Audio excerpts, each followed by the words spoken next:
لیے مجھے chief weep عامر ڈوگر نے باقاعدہ پوری انفارمیشن دی کہ کس طرح ہماری خواتین نے ساری اسمبلی میں انہوں نے گین کتنا کیا، پہلے سال سے زیادہ انہوں نے سیکھا، ان کی جس طرح کی پرفارمنس رہی اسمبلی میں اور جو امپرومنٹس آئیں، تو میں اس لیے ان کو خاص طور پہ خراج تحسین پیش کرتا ہوں۔ میں اپنی مائنورٹیز ان کا بھی شکریہ ادا کرتا ہوں جس طرح انہوں نے پارٹیسپیٹ کیا ہمارے ساتھ۔ میں سب سے پہلے آج پاکستان کے ہیروز کو اکنالج کرنا چاہتا ہوں۔ یہ پاکستان کے ہیروز ہیں جن کے میں نام لینے لگا ہوں۔ سب سے پہلے سب انسپیکٹر شاہد شہید،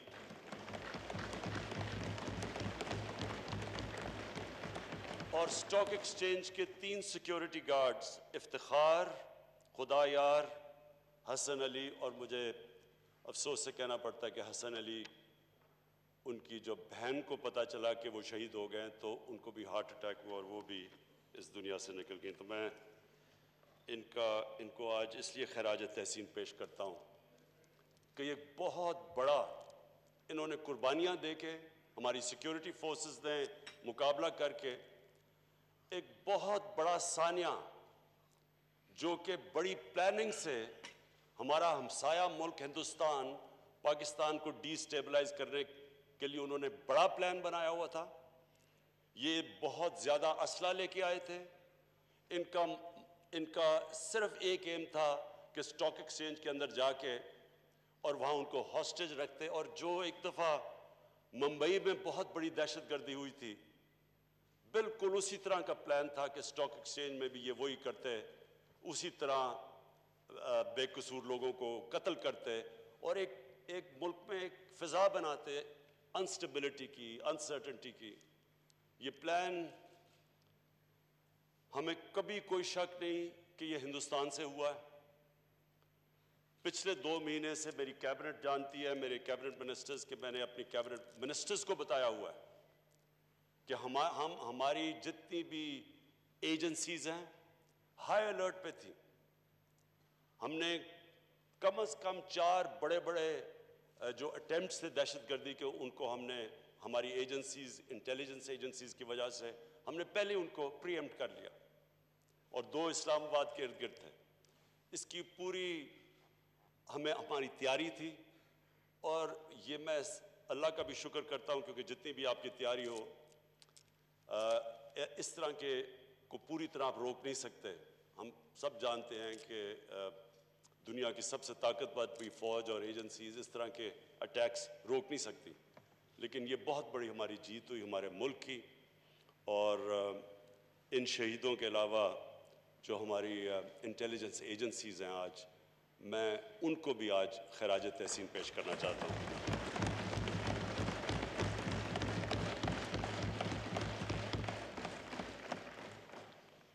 میں اس بجٹ سیشن میں بڑی تقریریں ہوئیں، ہر قسم کی اپوزیشن نے بھی تقریریں کی، اس کے اوپر میں بعد میں آؤں گا۔ اپنی جو میری فائنانس ٹیم تھی، میں جانتا ہوں کہ یہ کتنا مشکل بجٹ تھا۔ سمپلی میں آپ سب کے سامنے رکھتا ہوں کہ ہمارا ہوا کیا کہ ہم نے 5000 ارب روپیہ اکٹھا کرنا تھا، وہ ریوائز ہو کے ہمارا تھوڑا سا نیچے آ گیا 4900 ارب۔ یہ ہمارا ایف بی آر کا ٹارگٹ تھا، اور اس ٹارگٹ پہ ہم جا رہے تھے۔ 17% کلیکشن ہو رہی تھی، جو کہ 4-5 سال میں سب سے زیادہ کلیکشن تھی۔ جیسے کووڈ آیا اور اس کا جو لاک ڈاؤن کا جو اثرات ہوئے، اب وہ صرف پاکستان ہی نہیں، آپ ساری دنیا میں آپ دیکھ رہے ہیں کہ کس طرح کا دھماکہ ساری دنیا کی اکانومیز کے اوپر کس طرح کے اثرات آئے۔ تو ہماری جو ڈائریکٹ ہمیں نقصان ہوا کہ ہمارا جو ریوائز ٹارگٹ آیا، جو ہم نے 4900 ارب اکٹھا کرنا تھا، وہ اب آ گیا 3900 ارب، یعنی 1 ٹریلین روپیہ ہماری شارٹ فال آ گئی۔ یہ اب کی ہے شارٹ فال۔ یہ سمجھنا ہے آپ نے کہ یہ جو شارٹ فال ہے یہ ابھی تک کیا ہے کیونکہ اس وقت پوری طرح لاک ڈاؤن کا جو امپیکٹ ہے نہ ہم میجر کر سکتے ہیں نہ دنیا میں کوئی ملک کر سکتا ہے، کیونکہ کبھی اس طرح کی چیز ہوئی نہیں کہ پورا طرح اکانومی بند کر دی جائے، لوگوں کو گھر میں بند کر دیا جائے، اس کا کوئی مثال نہیں ہے۔ تو اس کے جو اثرات ہیں ابھی تک پوری طرح لوگ نہیں سمجھ رہے، اور میں پھر اپنی ٹیم جو ہمیں بڑا تنقید ہوئی کہ جی کنفیوزڈ ہیں، ان کو پتہ نہیں کیا کر رہے ہیں، میں پھر سے اپنی ٹیم کا شکریہ ادا بھی کرتا ہوں اور خراج تحسین اس لیے پیش کرتا ہوں کہ ہم نے وہ لاک ڈاؤن نہیں کیا جو ہمارے پہ پریشر ڈالا جا رہا تھا۔ ہمیں سندھ سے ساری مثالیں آئیں، جی دیکھیں سندھ میں کتنا زبردست لاک ڈاؤن ہو گیا، آپ بھی کریں۔ میں اگر میری بات سنی جاتی، کیونکہ 80th امینڈمنٹ کے بعد صوبائی اٹانومی ہے، وہ اپنے فیصلے کرتے ہیں، میں کبھی بھی پھر بھی وہ بھی لاک ڈاؤن نہ کرتا جو کہ ہم نے کیا۔ میں پھر بھی کوشش کرتا کہ ہماری کنسٹرکشن چلتی رہتی، ہماری چھوٹی دکانیں، چھابڑی والے یہ چلتے رہتے، لیکن کیونکہ وہ ہم یورپ کو دیکھ رہے تھے تو یہاں بھی لوگ یورپ کو دیکھ کے جب انہوں نے لاک ڈاؤن کیا تو یہاں بھی شروع ہو گئے۔ ووہان سٹی کا چائنا میں انہوں نے دیکھا کہ انہوں نے لاک ڈاؤن کیا، یہاں بھی کر دیا۔ لیکن ہمارے جو حالات تھے اسپیکر صاحب، ہمارے حالات پہلے ہی اچھے نہیں تھے، اور جن بھی ملکوں کے اندر غربت ہو اور ڈیلی ویجر ہو اور انفارمل اکانومی ہو، کیونکہ 80% تو ہمارے مزدور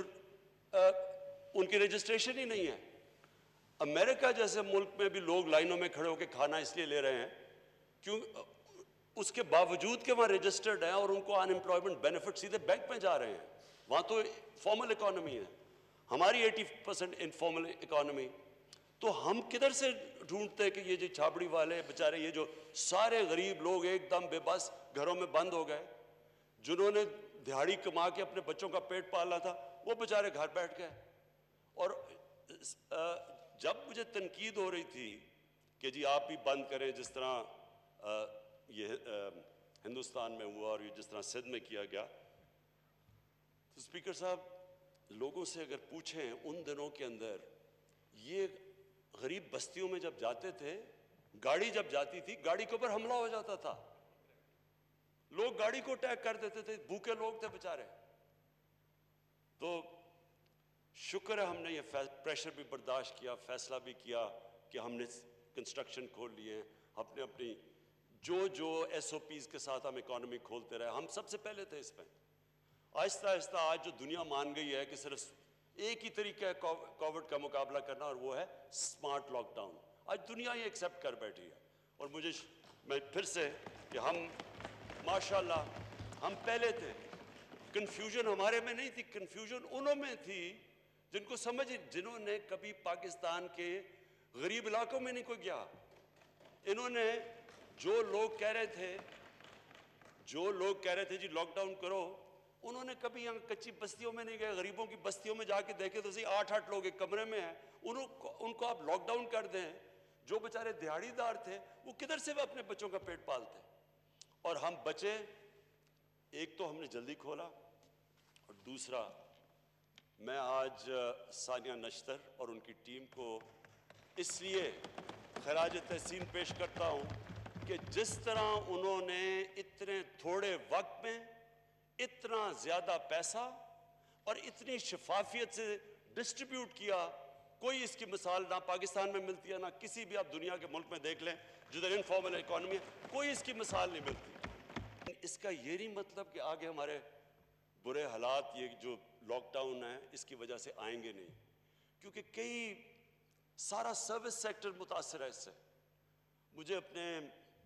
جو ٹورزم کے اوپر ہمارا سارا علاقہ، ناردرن ایریاز، یہ سارا گلیات، یہ جتنے بھی علاقے گرمیوں میں ٹورزم پہ ریلائی کرتے تھے،